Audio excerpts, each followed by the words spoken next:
Numri i pasagjerëve që do të përpunohen këtë vit në aeroportin ndërkombëtar të Rinasit pritet të tejkalojë shifrën e vitit 2025. Autoriteti i aviacionit civil parashikon që deri në dhjetor, numri i pasagjerëve të arrijë në 13.5 milion, duke shënuar kështu një rekord të ri lëvizjesh.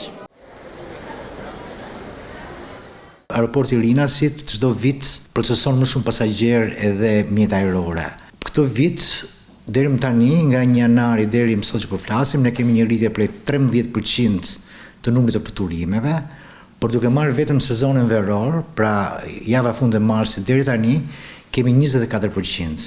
Do të thotë që vera në vetvete është edhe më e ngarkuar se sa vera e vjetshme. Edhe pse pasagjerët shtohen, një udhëtar nuk duhet të vonohet më shumë se 20 minuta në aeroport. Për të ruajtur standardin, zona e bagazheve, e njohur si problematike nga Autoriteti i Aviacionit Civil, do të riorganizohet dhe investohet. Është një vonesë që ne e presim. Pse e presim? Në 2019 ne kemi pas kapacitetin në orë 10 avion. Sot ne kemi aeroporti ka 24 avion. Ajo që unë duhet të ndaj me publikun është që vitin tjetër ne do të riorganizojmë komplet atë zonë, pra gjithë bagazhet do vinë poshtë tokës dhe në mënyrë automatike do shpërndahen duke rritur dhe numrin e bagazheve.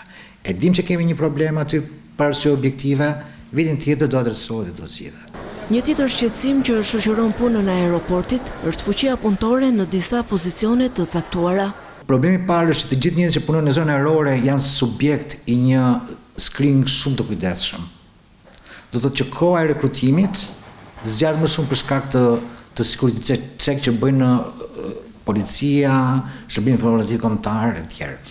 Ndërkohë që edhe turnoveri, sidomos tek pjesa e bagazheve, tek pjesa e security është i lartë. Dhe nuk është vetëm Shqipëri, por kudo këta njerëz vinë mërziten me presionin e punës, me gjëra dhe largohen. Kështu që krijohet një cikël veçanërisht ke security dhe ke pjesa e përpunimit të bagazheve në tokë, që ka një kërkesë të shtuar për fuqi punëtore.